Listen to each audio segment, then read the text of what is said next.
P Gannavaram నియోజకవర్గం వైసీపీలో అంతర్గత కుమ్ములాటలు బయటపడ్డాయి. వైఎస్ఆర్సీపీ ఇన్ఛార్జి ఉమ్మడి తూర్పుగోదావరి జిల్లా పరిషత్ చైర్మన్ విపర్తి వేణుగోపాలపై మాజీ మండల అధ్యక్షుడు వాసంశెట్టి చిన్నబాబు ఘాటు వ్యాఖ్యలు చేశారు.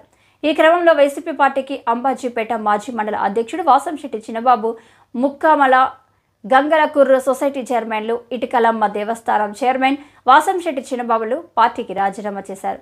వీరితో పాటు పలువురు మండల వైసీపీ నాయకులు వారి వెనక నడిచారు.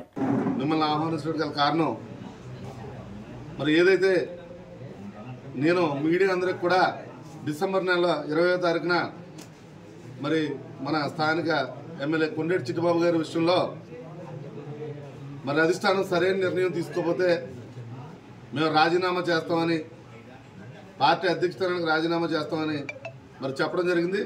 అదే రీతిలో విజయవాడలో కూడా మరి అక్కడ మిథున్ రెడ్డి గారు కూడా మరి తెలియపరచడం కూడా జరిగింది. మరి ఏ రకమైన నిర్ణయం కూడా రాకపోవడంతో మరి ఈ నెల ఫిబ్రవరి 6వ తారీఖున మరి నేను ఏదైతే మీడియా సోదరులు చెప్పానో అధిష్టానానికి తెలియపరచామో ఆ తెలియపరిచిన ప్రకారం మరి అధ్యక్ష స్థానానికి మరి మొన్న ఫిబ్రవరి 6వ తారీఖున నేను రాజీనామా చేయడం అనేది జరిగింది.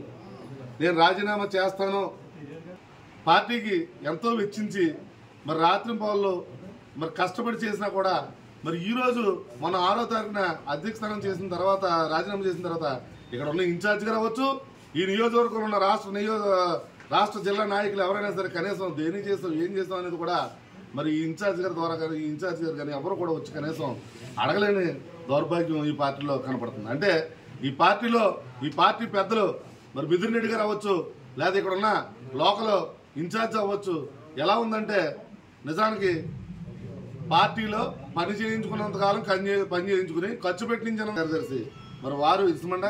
అదేవిధంగా మన ఇటుకలమ్మ గుడి దేవస్థానం చైర్మన్ సోదరులు చప్పటి సుబ్రహ్మణ్యం గారు, అదేవిధంగా జిల్లా కార్యదర్శి మఠపతి వెంకటేశ్వర గారు, ఇంకా మరి పెద్దలు కూడా ఉన్నారు. మరి వారంతా కూడా మరి రాజీనామాకి ఈరోజు మరి పిలుపునివ్వడంతో మరి వారు కూడా మరి నా మీద గౌరవంతో మరి వచ్చి వారు కూడా మరి పార్టీని వీడడం అనేది జరుగుతుంది. మరి నిజానికి ఈ రోజైనా నా సోదరులు, నాతో పనిచేసిన కార్యకర్తలు మరి అందరూ కూడా ఒకటే గుర్తుంచుకోండి. 14 ఏళ్ళుగా అంటే నేను గొప్పని కాదు, నేను కష్టపడిన దానికే ఇక్కడ విలువలు లేకుండా చేశారంటే రేపు పొద్దున మీ పరిస్థితి కూడా ఏంటనేది ఒక్కసారి దయచేసి ఈ పార్టీ మరి ఏ రకంగా ఇది చేస్తుంది అనేది పథకాలు వేయడం అన్ని మామూలే, కానీ కార్యకర్తకు ఏ రకమైన గుర్తింపు ఇచ్చింది, నాయకుడికి ఏ రకమైన గుర్తింపు ఇచ్చింది అనేది మాత్రం నా యొక్క ఆవేదన అర్థం చేసుకుని నాతో ప్రయాణంతరని చెప్పేసి ఈ సందర్భంగా మిమ్మల్ని అందరూ కోరుతున్నాను. అదేవిధంగా మరి నా సోదరులు మరి చంద్రశేఖర్ గారు కూడా వారి ఆవేదన కూడా ఆయన కూడా వ్యక్తం చేస్తారు.